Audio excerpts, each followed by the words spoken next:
Okay, time to go through the multiple choice section from the 2023 Paper 2 AS Chemistry for AQA. Just remember you've got to put a little circle inside the box. If you make a mistake, you put a neat cross through it. Which monomer forms this polymer? So what we've got to do here is essentially, you might be able to just spot this straight off the bat. If you want, I'm going to go through the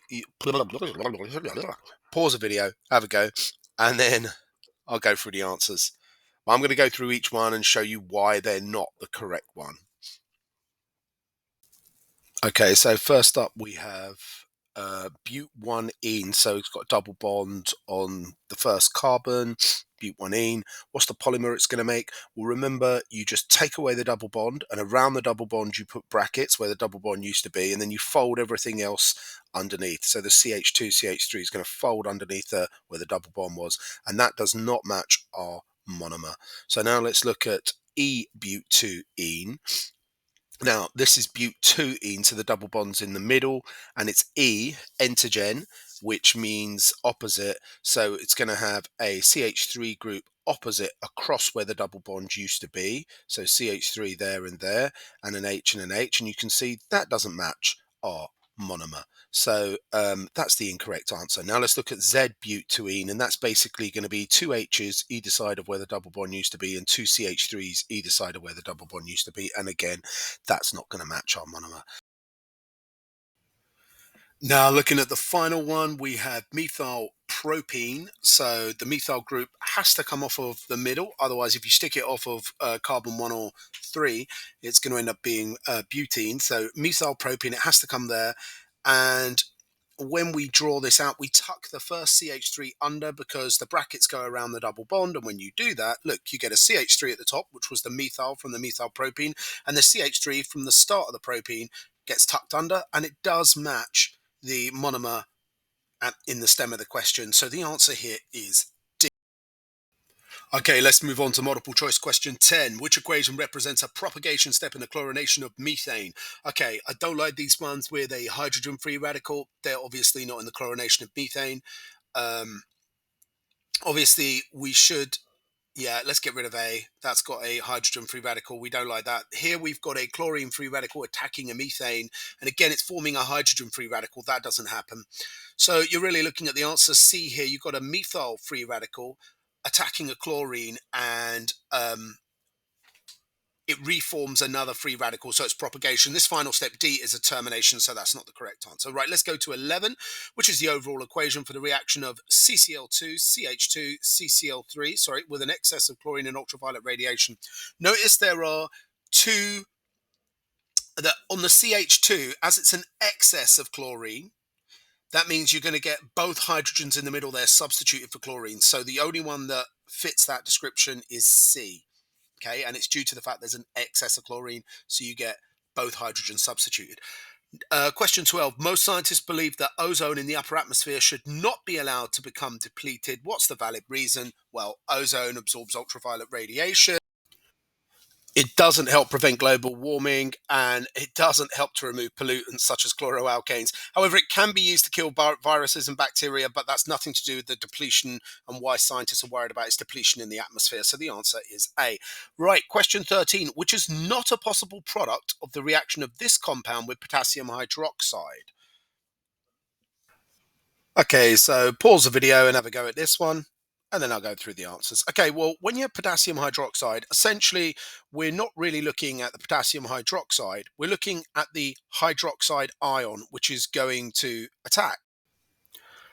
So the potassium ions are really just spectating in this. The hydroxide ion's got its lone pair and its negative sign, and what that's going to do, the lone pair is going to attack that delta positive carbon atom here, and in this situation, if you just use reflux with potassium hydroxide, you're going to get nucleophilic substitution, and the OH minus ion is acting as a nucleophile. And so definitely A is a possibility from nucleophilic substitution. The answer here is B. That's definitely not possible. C and D are possible if you use ethanol and reflux under anhydrous conditions. The hydroxide ion acts as a base and you get elimination. So C and D are possible, but B definitely not. It wasn't connected to the bromine atom. So 14. The infrared spectrum of an organic compound is shown. What compound produces this spectrum? Well, if you look on your data sheet, you'll see you get that broad band there from an OH bond, and you get this really sharp peak at about 16 something or other, which is the double bond. So it's but 2 N1ol, however you say that. So it's got the double bond and it's got the OH. Which reaction results in an overall change in the shape around a carbon atom? What you're looking for here, what's going to involve a change around the shape of a carbon atom? Anything with a carbonyl bond, a C double bond O, or anything with an alkene that is got rid of from reactant to product, or from product to reactant changes, you get vice versa. Basically, you go from a planar bond to normal rotation. There's no rotation around these CO bonds. So if you've got a carbonyl group or a carboxylic acid group, or you've got a double bond like an alkene, then you've got no rotation. If you go from that to a normal single bond, you're going to get rotation and you're going to change the shape. And so what we have with C, the reaction of actually, it's going to be B, polymerization of tetrafluoroethene. And it's because you've got a double bond where there's no rotation. So that's a planar molecule. And then it goes to a single bond where they can rotate, and you basically got a three-dimensional shape going on there. So, yeah, the answer is B. That was a bit of a long-winded way to go through that one. Right. 16. Which statement about the industrial production of ethanol from ethene at 300 degrees is correct? This one's a little bit complicated, but basically an increase in pressure decreases the equilibrium yield of ethanol. So what we have to look at here is there are two gas molecules on the left, there's the reactant, and there's one gas molecule on the right. If you increase the pressure, it's going to move to the side with the least gas molecules. So that means it's going to move, the equilibrium shift will be to the right because that side has the least gas molecules. Le Chatelier says it will do the opposite. You've increased the pressure, it will try and decrease the pressure, and that means we're going to get an increase in the amount of ethanol. So it's definitely not A. That's an incorrect statement. B, an increase in pressure increases the value of Kc. Well, if you change the pressure or concentration, in this case it's pressure because we're dealing with gases, but if you change the pressure or concentration, they do not affect Kc because it's just a ratio and the ratio remains the same. Even if the amounts change on either side, the ratio remains the same. An increase in temperature increases the equilibrium yield of ethanol. Let's check out C. So it's an exothermic reaction shown by the minus sign on the kilojoule per mole. So if I increase the temperature, it's not going to move towards the exothermic side. It's going to move towards the endothermic side, increasing the amount of reactants. So it's going to decrease the yield of ethanol. And then if we look at D, which is the only answer left it can be, and temperature can affect Kc. An increase in temperature affects the value of Kc. Let's see, if we increase the temperature, it's going to shift to the reactant side.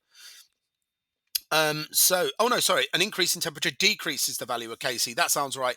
And the reason is because it's exothermic, we're going to shift to the reactant side, and that is going to decrease Kc. Imagine you were 5/2, but now you're 5/5, say.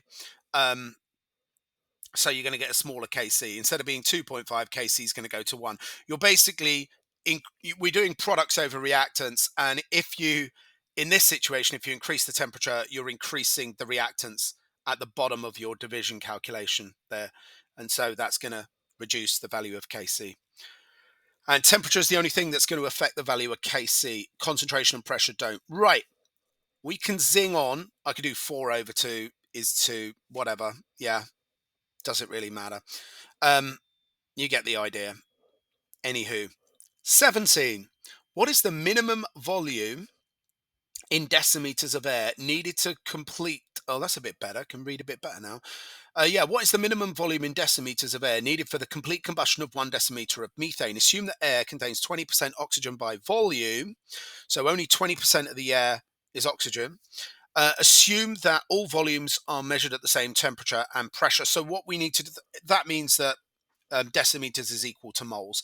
So if I've got methane plus oxygen goes to carbon dioxide and water, we just need to balance this up.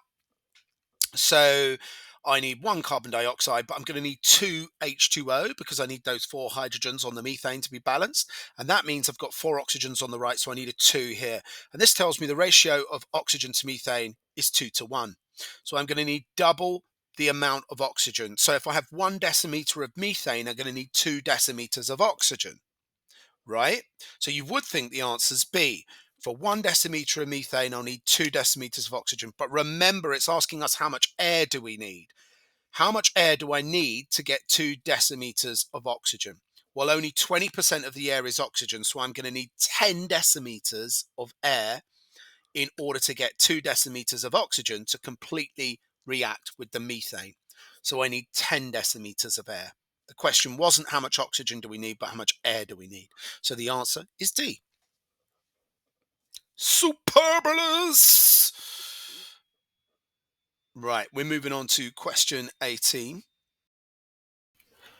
Okay, moving on to question 18. Which is the IUPAC name for this compound? Now we've got A, B, C, or D. All of them are hexene because there's 6 carbons, and all of them have a 3-ene, and that is correct as well because the double bond is found on the 3rd carbon. What we need to do is use the Charning-Gold principles to work out high priority and low priority. So fluorine has an atomic number of 9. I go to the carbon on the I go to the group on the opposite side of that carbon atom on the double bond, and it's carbon, which has an atomic number of 6. So fluorine is a high priority, I put HP, and the carbon is a low priority. Then I go to the hydrogen on this side, and it has an atomic number of 1. So carbon, as we've said before, has an atomic number of 6. So this time, the high priorities underneath and the low priorities on top. So what we find is the 2 high priorities are opposite each other. That's entagen. It's not Zasuman. It's not Z. So it's an E isomer. The high priorities and low priorities are across from each other diagonally. So it's like trans or E. It's an E isomer. Now I just need to work out, is it 3-fluorohexene or 4-fluorohexene? Well, we can see the fluorine atom is attached to the 3rd carbon. We give it the lowest numbering possible, and that would mean that it's E3-fluorohex3-ene. So the lowest number we can assign, which is what you do with IUPAC names, to the fluorine is 3. So it is E3-fluorohex3-ene. That's the correct answer for 1 mark. Let's move on. Keep moving on, keep moving on, keep moving on, keep moving on.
So methyl propanoic acid is the molecular formula of C4H8O2. Let's simplify that by dividing by 2 and we get C2H4O. Circle that there. That is the correct answer. So the answer here is D. All right, we're zinging on to the last two questions now. So nearly done, people. Stay with it. Question 22, pause the video, have a go, all that jazz. The alcohol over here can be oxidized. CH3, CH2, CH2OH can be oxidized. Which compound cannot be produced by oxidation of this alcohol? So we've got is that butanol? No, that's propanol.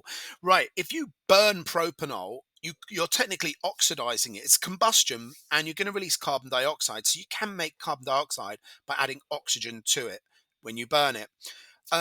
If you oxidize, this is a primary alcohol. If you oxidize a primary alcohol, using potassium dichromate, you're going to get an aldehyde or a carboxylic acid under reflux, aren't you? So, yeah, the only one you can't do is get a ketone. This is a primary alcohol. A ketone has to come from a secondary alcohol. So the answer that cannot be produced by oxidation of this alcohol is B. You can't make a ketone from a primary alcohol. Well, it's not straightforward anyway. Right. Last question in the paper, 23. What is the atom economy for the formation of ethylamine in this reaction? So remember, for atom economy, you want the useful product over the total product's mass. Okay, now if there are coefficients here, like 2s and 3s in front of these molecules, you do need to include them. So it's not just as simple as using the MRs. You do have to include the total mass. So you do need to include the coefficients. So useful, but there aren't any here, so we don't need to worry about that. So useful products over the total products. So we want to do ethylamine over ethylamine plus whatever the hell that is, ammonium bromide. So there we go. And if you add up all those numbers, CH3 is 15, CH2 is 14, nitrogen's 14, H2.